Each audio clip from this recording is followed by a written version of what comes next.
ओम शांति। 9 दिसंबर 2024। बाबा के महावाक्य। मीठे बच्चे, विनाश के पहले सबको बाप का परिचय देना है। धारणा कर दूसरों को समझाओ, तब ऊंच पद मिल सकेगा। प्रश्न। राजयोगी स्टूडेंट्स को बाप का डायरेक्शन क्या है? उत्तर। तुम्हें डायरेक्शन है कि एक बाप का बनकर फिर औरों से दिल नहीं लगानी है। प्रतिज्ञा कर फिर पतित नहीं बनना है। तुम ऐसा संपूर्ण पावन बन जाओ जो बाप और टीचर की याद स्वतः निरंतर बनी रहे।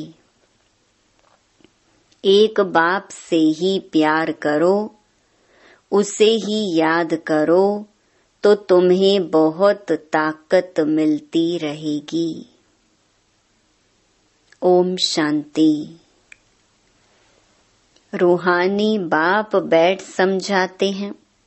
समझाते तब हैं जबकि यह शरीर है। सम्मुख ही समझाना होता है। जो सम्मुख समझाया जाता है वह फिर लिखत के द्वारा सबके पास जाता है।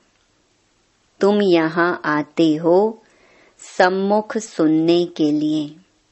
बेहद का बाप आत्माओं को सुनाते हैं। आत्मा ही सुनती है। सब कुछ आत्मा ही करती है इस शरीर द्वारा।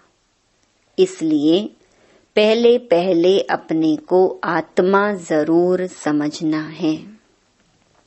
गायन है, आत्माएं परमात्मा अलग रहे बहुकाल। सबसे पहले पहले बाप से कौन बिछड़कर आते हैं यहाँ पार्ट बजाने। तुमसे पूछेंगे कितना समय तुम बाप से अलग रहे हो। सबसे पहले पहले बाप से कौन बिछड़कर आते हैं यहाँ पार्ट बजाने। तुमसे पूछेंगे कितना समय तुम बाप से अलग रहे हो तो तुम कहेंगे 5000 वर्ष। पूरा हिसाब है ना। यह तो तुम बच्चों को पता है कैसे नंबर वार आते हैं। बाप जो ऊपर में थे वह भी अभी नीचे आ गए हैं तुम सबकी बैटरी चार्ज करने। अभी बाप को याद करना है। अभी तो बाप सम्मुख है ना। भक्ति मार्ग में तो बाप के ऑक्यूपेशन का पता ही नहीं है। नाम रूप देश काल को जानते ही नहीं। तुमको तो नाम रूप देश काल का सब पता है। तुम जानते हो इस रथ द्वारा बाप हमको सब राज समझाते हैं। रचता और रचना के आदि मध्य अंत का राज समझाया है। यह कितना सूक्ष्म है। इस मनुष्य सृष्टि रूपी झाड़ का बीज रूप बाप ही है। वह यहाँ आते जरूर हैं। नई दुनिया स्थापन करना उनका ही काम है। ऐसे नहीं कि वहाँ बैठे स्थापन करते हैं। तुम बच्चे जानते हो बाबा इस तन द्वारा हमको सम्मुख समझा रहे हैं। यह भी बाप का प्यार करना हुआ ना। और कोई को भी उनकी बायोग्राफी का पता नहीं है। गीता है आदि सनातन देवी देवता धर्म का शास्त्र। यह भी तुम जानते हो, इस ज्ञान के बाद है विनाश। विनाश जरूर होना है। और जो भी धर्म स्थापक आते हैं, उनके आने पर विनाश नहीं होता है। विनाश का टाइम ही यह है। इसलिए तुमको जो ज्ञान मिलता है वह फिर खलास हो जाता है। तुम बच्चों की बुद्धि में यह सब बातें हैं। तुम रचता और रचना को जान गए हो, हैं दोनों अनादि जो चलते आते हैं। बाप का पार्ट ही है संगम पर आने का। भक्ति आधा कल्प चलती है, ज्ञान नहीं चलता है। ज्ञान का वर्षा आधा कल्प के लिए मिलता है। ज्ञान तो एक ही बार सिर्फ संगम पर मिलता है। यह क्लास तुम्हारा एक ही बार चलता है। यह बातें अच्छी रीति समझकर फिर औरों को समझाना भी है। पद का सारा मदार है सर्विस करने पर। तुम जानते हो, पुरुषार्थ कर अब नई दुनिया में जाना है। धारणा कर और दूसरों को समझाना, इस पर ही तुम्हारा पद है। विनाश होने के पहले सबको बाप का परिचय देना है और रचना के आदि मध्य अंत का परिचय देना है। तुम भी बाप को याद करते हो कि जन्म जन्मांतर के पाप कट जाएं। जब तक बाप पढ़ाते रहते हैं, याद जरूर करना है। पढ़ाने वाले के साथ योग तो रहेगा ना। टीचर पढ़ाते हैं तो उनके साथ योग रहता है। योग बिगर पढ़ेंगे कैसे? योग अर्थात पढ़ाने वाले की याद। यह बाप भी है, टीचर भी है, सतगुरु भी है। तीनों रूप में पूरा याद करना पड़ता है। यह सतगुरु तुम्हें एक ही बार मिलता है। ज्ञान से सद्गति मिली, बस फिर गुरु की रस्म ही खत्म। बाप टीचर की रस्म चलती है, गुरु की रस्म खत्म हो जाती है। सद्गति मिल गई ना। निर्वाण धाम में तुम प्रैक्टिकल में जाते हो, फिर अपने समय पर पार्ट बजाने आएंगे। मुक्ति, जीवन मुक्ति दोनों तुमको मिल जाती हैं।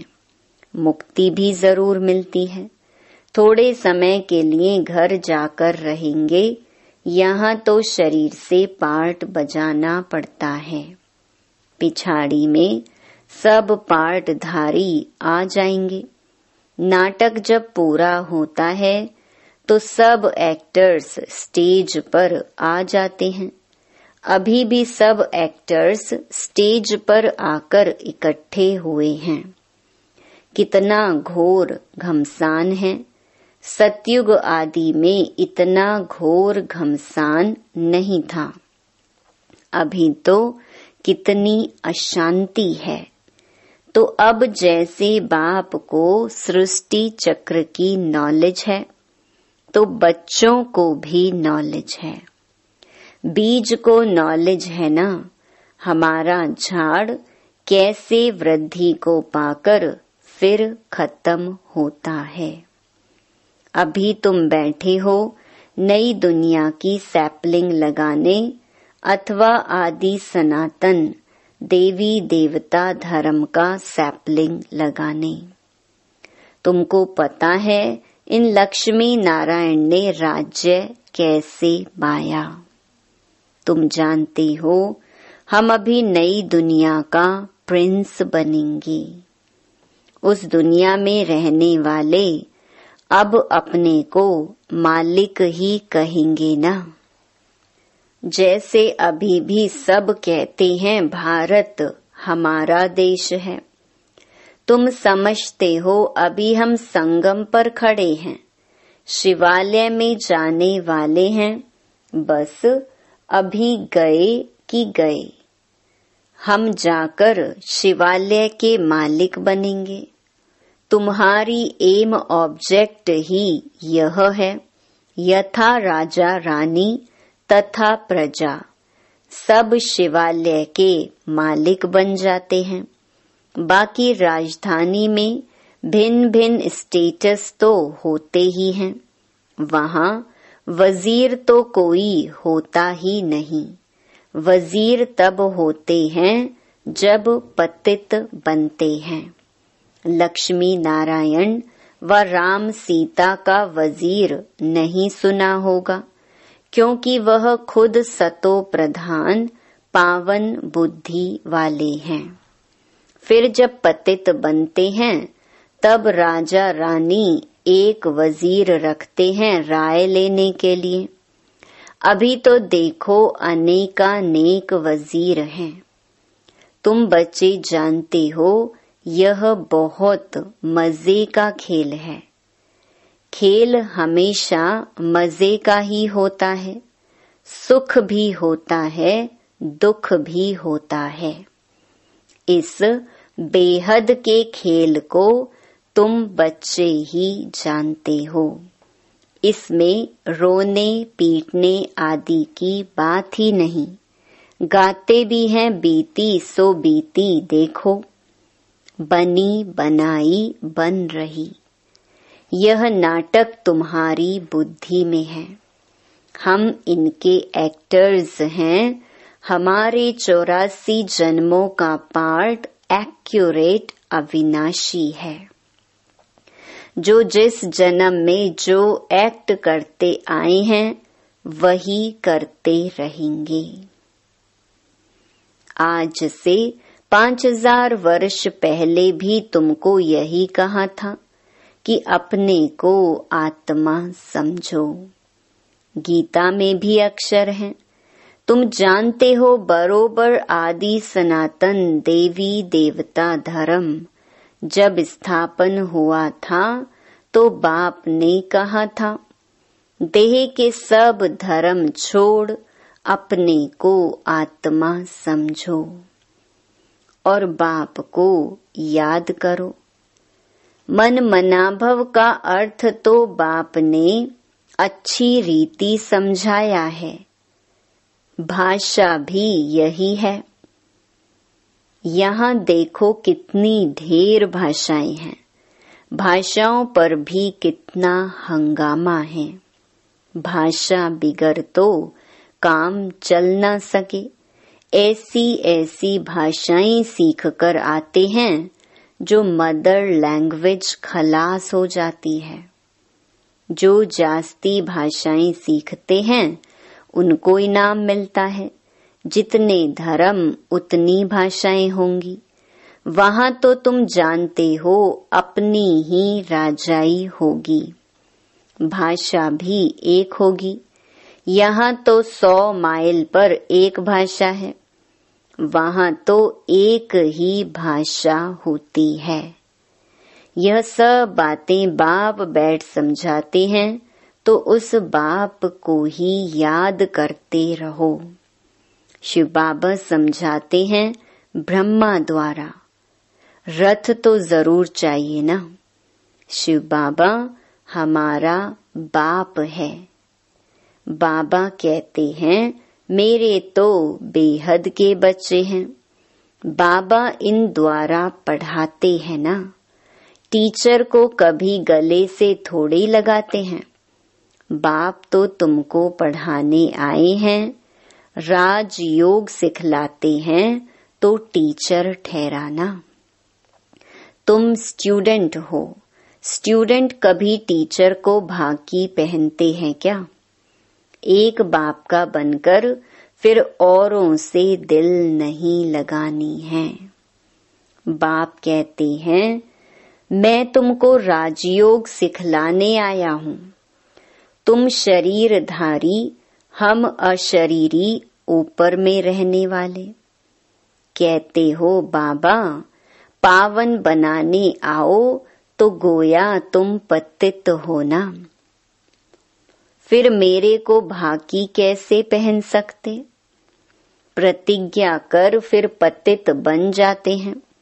जब एकदम पावन बन जाएंगे, पिछाड़ी में फिर याद में भी रहेंगे। टीचर को, गुरु को याद करते रहेंगे। अभी तो छी बन गिर पड़ते हैं और ही 100 गुना दंड पड़ जाता है। यह तो बीच में दलाल के रूप में मिला है, उनको याद करना है। बाबा कहते हैं मैं भी उनका मुरब्बी बच्चा हूँ। फिर मैं कहाँ भाकी पहन सकता हूँ? तुम फिर भी इस शरीर द्वारा मिलते हो, मैं उनको कैसे भाकी पहनूं? बाप तो कहते हैं बच्चे तुम एक बाप को ही याद करो, प्यार करो। याद से पावर बहुत मिलती है। बाप सर्वशक्तिमान है। बाप से ही तुमको इतनी पावर मिलती है। तुम कितने बलवान बनते हो। तुम्हारी राजधानी पर कोई जीत पहन न सके। रावण राज्य ही खत्म हो जाता है। दुख देने वाला कोई रहता ही नहीं। उनको सुखधाम कहा जाता है। रावण सारे विश्व में सबको दुख देने वाला है। जानवर भी दुखी होते हैं। वहाँ तो जानवर भी आपस में प्रेम से रहते हैं। यहाँ तो प्रेम है नहीं। तुम बच्चे जानते हो यह ड्रामा कैसे फिरता है। इसके आदि मध्य अंत का राज बाप ही समझाते हैं। कोई अच्छी रीति पढ़ते हैं, कोई कम पढ़ते हैं। पढ़ते तो सब है ना। सारी दुनिया भी पढ़ेगी, अर्थात बाप को याद करेगी। बाप को याद करना यह भी पढ़ाई है ना। उस बाप को सब याद करते हैं। वह सर्व का सद्गति दाता, सबको सुख देने वाला है। कहते भी हैं आकर पावन बनाओ, तो जरूर पतित ठहरे। पढ़ते तो सब है ना। सारी दुनिया भी पढ़ेगी, अर्थात बाप को याद करेगी। बाप को याद करना यह भी पढ़ाई है ना। उस बाप को सब याद करते हैं। वह सर्व का सद्गति दाता, सबको सुख देने वाला है। कहते भी हैं आकर पावन बनाओ, तो जरूर पतित ठहरे। वह तो आते ही हैं विकारियों को निर्विकारी बनाने। पुकारते भी हैं हे अल्लाह, आकर हमको पावन बनाओ। उनका यही धंधा है, इसलिए बुलाते हैं। तुम्हारी भाषा भी करेक्ट होनी चाहिए। वो लोग कहते हैं अल्लाह, वह कहते हैं गॉड, गॉड फादर भी कहते हैं। पिछाड़ी वालों की बुद्धि फिर भी अच्छी रहती है, इतना दुख नहीं उठाते। तो अब तुम सम्मुख बैठे हो, क्या करते हो?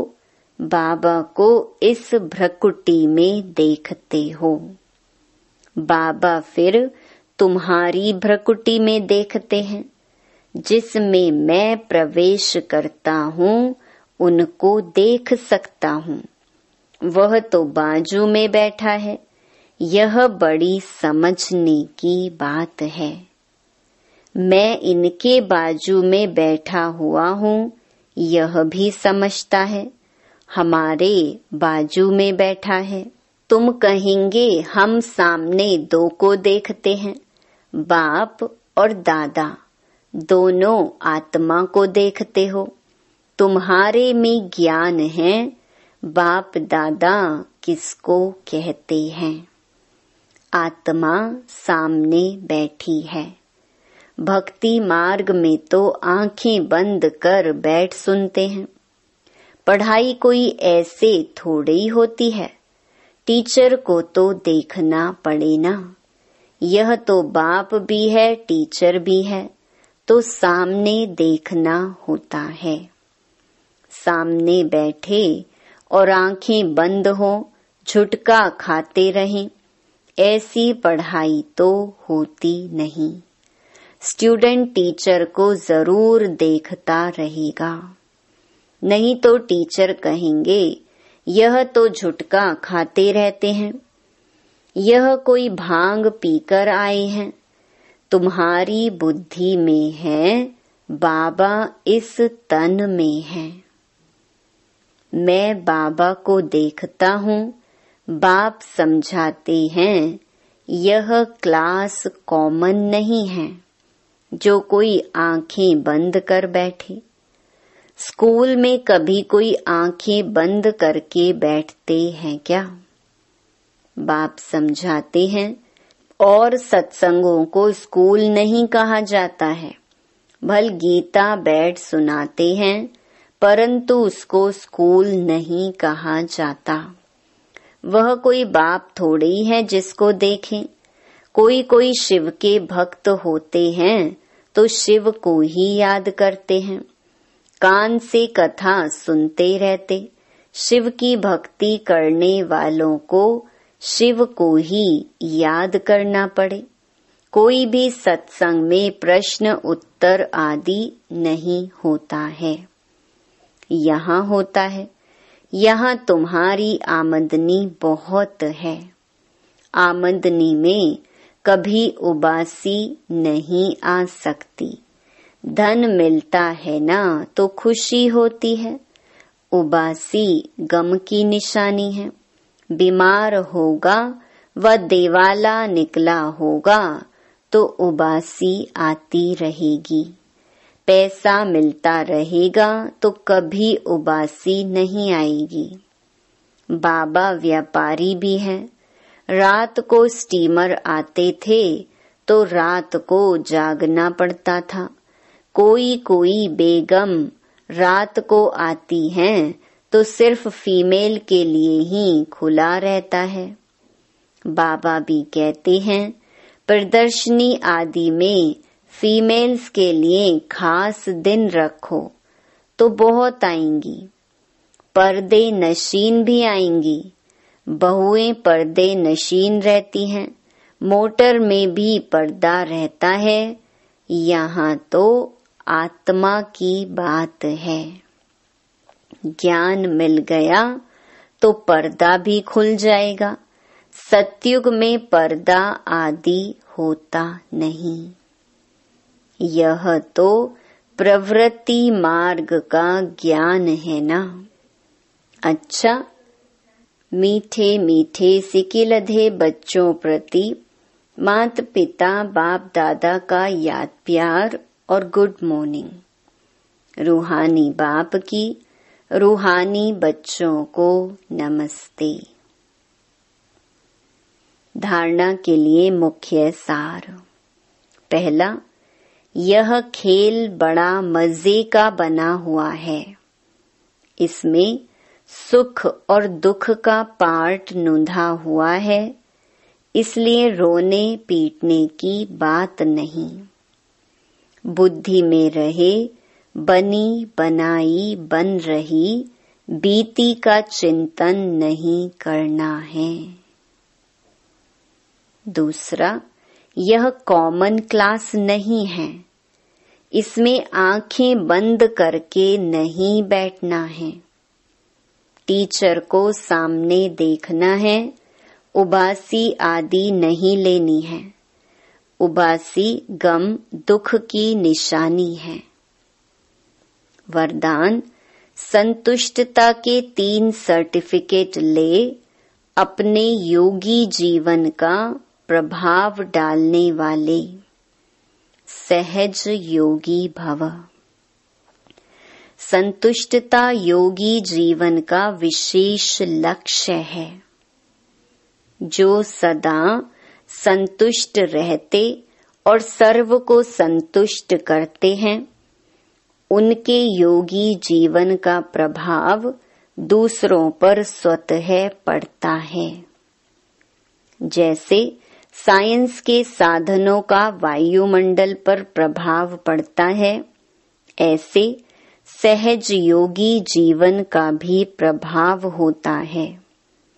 योगी जीवन के 3 सर्टिफिकेट हैं। एक, स्व से संतुष्ट, दूसरा बाप संतुष्ट और तीसरा लौकिक अलौकिक परिवार संतुष्ट। स्लोगन: स्वराज्य का तिलक, विश्व कल्याण का ताज और स्थिति के तख्त पर विराजमान रहने वाले ही राजयोगी हैं। ओम शांति।